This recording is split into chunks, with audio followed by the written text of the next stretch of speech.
बिस्मिल्लाहिर्रहमानिर्रहीम। अब हम मैकेनिक्स का चैप्टर कंपोजिशन ऑफ फोर्सेस उसकी एक्सरसाइज का क्वेश्चन नंबर 2 सॉल्व करेंगे। क्वेश्चन है कि forces P1, P2, P3, P4, P5, P6 act along the sides of a regular hexagon taken in order. अब 6 फोर्सेस हैं, वो अलोंग रेगुलर हेक्सागोन एक्ट कर रही हैं। अब रेगुलर हेक्सागोन क्या है? ऐसी ज्योमेट्रिकल शेप जिसमें जो 6 साइड्स हैं वो रेगुलर हों। अब हेक्सा मीन्स 6, हेक्सा मीन जिसकी 6 साइड्स हैं और रेगुलर होने की वजह से इसका मतलब है कि इनकी जो लेंथ है वो भी सेम है और इनके इंटीरियर एंगल्स जो हैं वो भी इक्वल है। और दूसरा ये है कि एक रेगुलर हेक्सागोन के जो इंटीरियर एंगल होते हैं उसकी वैल्यू 120 होती है। जितने भी उसके इंटीरियर एंगल्स हैं उसकी वैल्यू 120 है। और 6 फोर्सेस एक्ट कर रही हैं taken in order.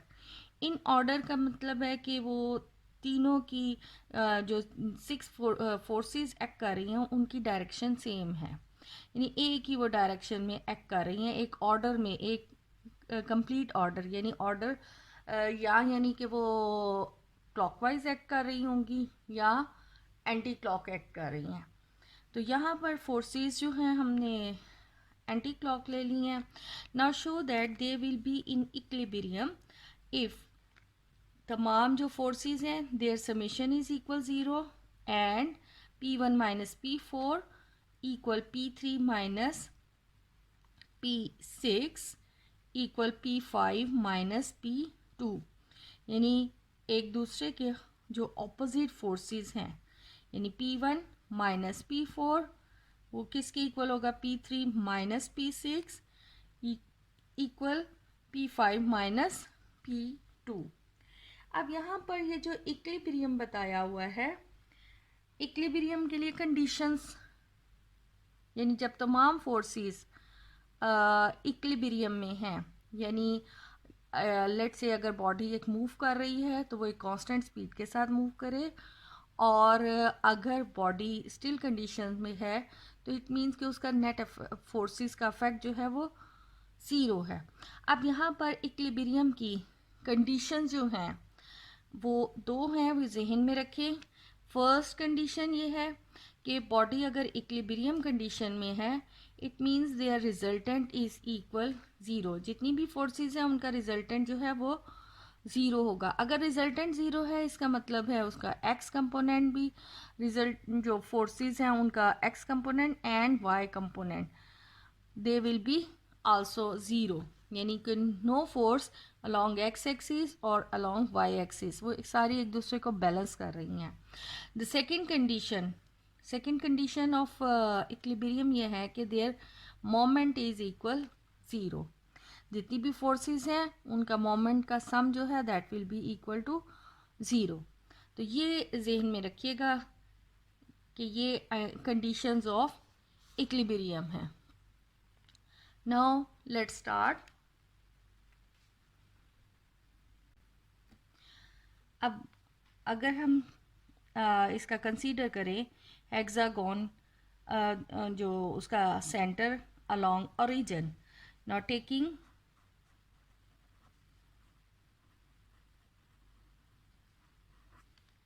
the center of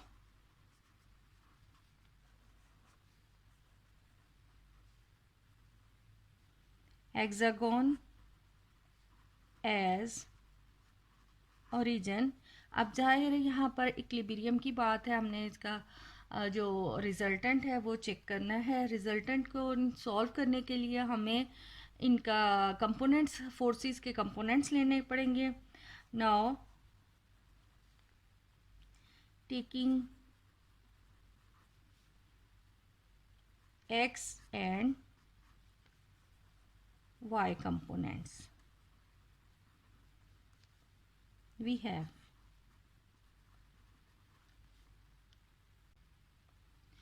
अब x कंपोनेंट सॉल्व करें तो सबसे पहले ये हम P1 एक्सिस को P1 फोर्स को अगर अलोंग एक्स एक्सिस कंसीडर करते हैं तो P1 फोर्स हमारी अलोंग एक्स एक्सिस, इसका एंगल जो है वो 0 बनाती है। Now P2 access force plus P2 force. अब P2 फोर्स चूँकि ये एक रेगुलर हेक्सागोन है और रेगुलर हेक्सागोन का एंगल जो है, इंटीरियर एंगल जो 120 डिग्री का होता है। अब एक स्ट्रेट लाइन पे हमें आइडिया है कि टोटल एंगल्स का सम जो है वो 180 होता है। ऑब्वियसली यानी अगर 180 में से ये 120 निकाल दें तो ये हमारे पास एंगल जो है वो 60 डिग्री का रहता है। इसका मतलब है अगर हम यहाँ पर एक्स एक्सिस और ये ओरिजिन को कंसीडर करें P2, तो यहाँ पर ये एक्स एक्सिस के साथ एंगल जो है वो P2 बना रहा है 60 डिग्री का। सो P2 cos 60 प्लस, अब नेक्स्ट फोर्स हमारी ऑर्डर में P3 है, P3। अब P3 अगर हम यहाँ पर एक्स एक्सिस कंसीडर करें तो एक्स एक्सिस के साथ ये एंगल है और जो रेगुलर हेक्सागोन है उसकी प्रॉपर्टी ये है कि उसका जो इंटीरियर एंगल है वो 120 का है। तो अगर यहाँ इसको देखा जाए तो ये एक जो लाइन है इस 120 एंगल को हाफ कर रही है, यानी कि ये इतना एंगल जो है वो 60 डिग्री का है। तो अगर इसको बढ़ा के देखा जाए तो ये अगर हम कंसीडर करें कि दिस इज़ एक्स एक्सिस, तो एक्स एक्सिस के साथ हमें ये एंगल चाहिए P3 जो एक्स एक्सिस के साथ बना रही है। अब वही कि स्ट्रेट लाइन पर एंगल टोटल 180 होते हैं, 180 में से ये 60 माइनस कर दें तो ये 120 डिग्री रह जाती है। इट मीन्स कि P3 cos 120। नाउ P4, अब P4 की डायरेक्शन चूँकि ये इस साइड पे है, इसका मतलब है अगर ये एक्स एक्सिस के साथ देखा जाए तो ये पूरा एंगल 180 है। So we have P4 cos 180 plus next force is P5। अब P5 ज़रा तवज्जो तलब है। अब इसको अगर हम बढ़ाएं तो ये एक स्ट्रेट लाइन पर तो कंप्लीट एंगल जो है यहाँ तक ये 180 है, लेकिन अगर हम इसको कंसीडर यूँ करें कि ये हमारे पास एक्स एक्सिस है तो एक्स एक्सिस के साथ ये P5, इसको जब हमने ये P5 फोर्स को बढ़ाया तो ये P5 फोर्स हमारे पास यहाँ से पूरा यहाँ तक का एंगल एक्स एक्सिस के साथ लेना पड़ेगा। तो एक स्ट्रेट लाइन पर तो 180 डिग्री है और इसके अलावा ये हमारे पास पार्ट है, चूँकि टोटल यहाँ पर इंटीरियर एंगल 120 है और उसका ये हाफ पार्ट जो है वो दैट विल बी 60। सो ये कंप्लीट हमारे पास एंगल जो बनता है 180 plus 60, so it will B cos 240, यानी 180 प्लस 60। तो ये P5 एंगल P5 का एंगल 240 है। Now next P6। अब P6 को अगर यहाँ डाउनवर्ड देखा जाए, ये चूँकि उसकी डाउनवर्ड डायरेक्शन है, सो P6 कंप्लीट एंगल जो एक्स एक्सिस के लॉन्ग बना रहा है वो यहाँ से यहाँ तक है। अब यहाँ से ये तो हमारे पास इतना एक स्ट्रेट लाइन है, स्ट्रेट लाइन पर तो 180 और इंटीरियर ये एंगल जो है वो 120 है। तो टोटल यहाँ पर P6 जो है 180 plus 120, so that will B cos 300। अब ये पूरे 6 फोर्सेस का हमने एक्स कंपोनेंट निकाल लिया है। अब वाई कंपोनेंट के लिए हमारे पास ये एंगल्स एक दफ़ा निकल आया, वो हमने सिर्फ कॉस को क्योंकि जगह साइन रखना होता है। So P1 sine 0 plus P2 sine 60 plus P3 sine 120 plus P4 sine 180 plus P5 sine 240 degree and P6 sine 300। ना इनकी हम वैल्यूज़ जो हैं we know that cos 0 is equal 1, cos 60 is equal 1/2 और cos 120 जो है वो -1/2 के इक्वल होता है। cos 180 -1 एंड cos 240 जो है वो भी -1/2, क्योंकि ये भी सेकंड क्वाड्रेंट में थर्ड क्वाड्रेंट है। 240 तो इसकी भी वैल्यू -1/2 है एंड cos 300 तो cos 300 की भी वैल्यू 1/2 है। तो इनकी वैल्यूज़ अगर लगाते हैं सब्स्टिट्यूट करें then we have x is equal p1 because cos 0 is equal 1 plus p2 cos 60 और cos 60 degree that will be equal 1/2 so p2 over 2 plus हमारे पास अब ये p3 है and cos 120 is equal -1/2 so we have -1/2 यानी कि p3/2. Next is p4 and cos 180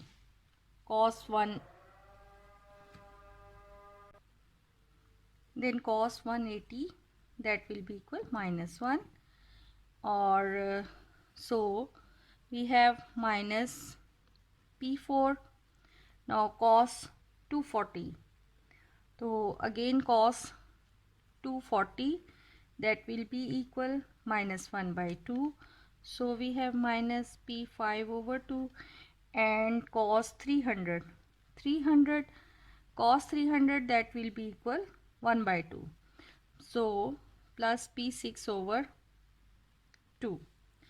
अब इसी तरह हम ये जो y कंपोनेंट है उनके भी एंगल्स की वैल्यू सब्स्टिट्यूट कर लें then sine 0 is equal 0 so p1 जो है वो तो ख़त्म हो जाएगा एंड p2 नाउ p2 को साइन 60 और साइन 60 की value square root 3/2 plus p3 sine 120 again sine 120 square root 3/2 plus p4 sine 180 sine 180 भी वैल्यू ज़ीरो है तो वो भी ख़त्म सो p5 साइन 240 तो sine 240 that will be minus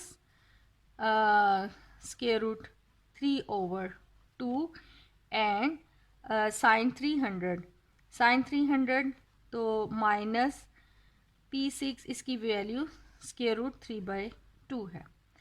अब यहाँ पर इम्पॉर्टेंट ये है कि ये हमारे पास फोर्सेस वो कंपोनेंट्स आ गए x component and y component और चूँकि हमने ये शो करना है कि summation of all forces equal 0 और वो एक रिलेशन दी हुई है कि p1 minus p4 equal p3 minus p6 equal p5 minus p2 वो कब when the forces are in equilibrium condition since the forces are चूँकि forces जो हैं equilibrium में है तो according to the condition of equilibrium we have that resultant is equal 0. अब resultant zero होने का मतलब ये है कि इनका x कंपोनेंट भी ज़ीरो है एंड y कंपोनेंट भी ज़ीरो है। तो अब यहाँ पर हम ये x को ज़ीरो सब्स्टिट्यूट करके रिलेशन चेक करते हैं क्या बनती है और y को भी ज़ीरो पुट करके देखते हैं कि क्या रिलेशन इनमें बनती है। अब चूँकि हमारे पास है कि x कंपोनेंट इक्वल ज़ीरो है and y is equal zero तो हमने जो x कंपोनेंट कैलकुलेट किया उसमें जब हम ज़ीरो सब्स्टिट्यूट करते हैं then we have p1 plus 1/2 p2 minus 1/2 p3 minus p4 minus p5 over 2 plus p6 over 2 is equal 0। तो यहाँ से अगर हम एक जैसी टर्म ले लें लाइक p1 माइनस p4 और 1/2 जिनमें सेम है, that will B P2 minus P3 minus P5 plus P6 equal 0। और ये हमारे पास जो है, और व्हेन हमारे पास है कि y इज इक्वल 0, तो हमारे पास जो y कंपोनेंट है वो उसकी वैल्यू थी P2 square root 3/2 plus P3 square root 3/2 minus P5 square root 3/2 minus P6 square root 3/2 is equal 0। अब इसमें सारे हमारे पास कॉमन आ जाता है square root 3/2, so remaining is P2 plus P3 minus P5 minus P6 equals 0। यहाँ से हमारे पास value बनती है P2 plus P3 minus P5 minus P6 equal 0, और इसको इस साइड पे ले आए। अब जो क्वेश्चन है उसके मुताबिक हमने P3 और P6 इकट्ठे रखना है, सो P3 माइनस P6 इक्वल इस साइड पे जाएगा तो P5 माइनस P2। अब ये हमारे पास एक रिलेशन आ गई है। अब अगर हम इनको नंबरिंग दे दें तो x component and y component को इक्वेशन नंबर 1 एंड 2, तो ये हमारे पास इक्वेशन नंबर 3, और ये हमारे पास आ जाती है equation number 4, this one will be equation number 5। अब यहाँ पर हम अगर यहाँ से देखें तो P5 माइनस P2, अब ये हमारे पास जो इक्वेशन नंबर 3 है, we can use it now from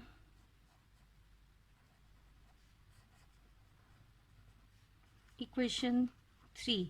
अब इक्वेशन 3 को हम अरेंज कर सकते हैं। We have P1 minus P4, क्योंकि ये P5 माइनस P2 है, और यहाँ पर हमारे पास P2 माइनस P5 है। इसको हम अगर माइनस 1/2 कॉमन ले लें, then we have P3 minus P6 and plus P5 minus P2।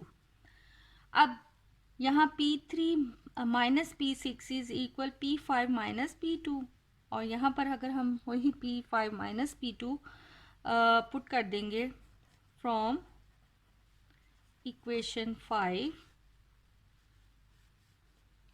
P1 minus P4 minus 1/2, तो P3 माइनस P6 की जगह we can use P5 minus P2 plus P5 minus P2।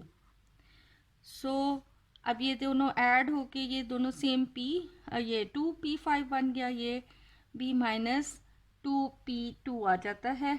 Then we have P1 minus P4,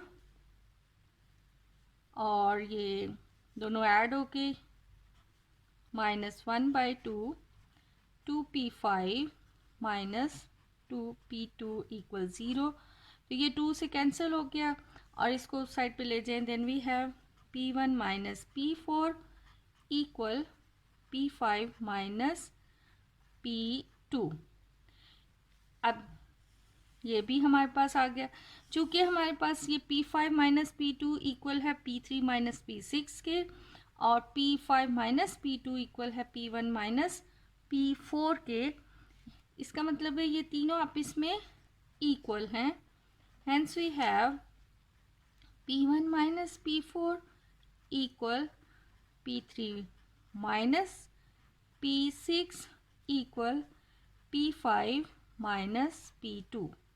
अब एक condition रह गई है prove करनी कि summation of all forces is equal 0। अब हमें गिवन है कि forces are, since the forces are in equilibrium,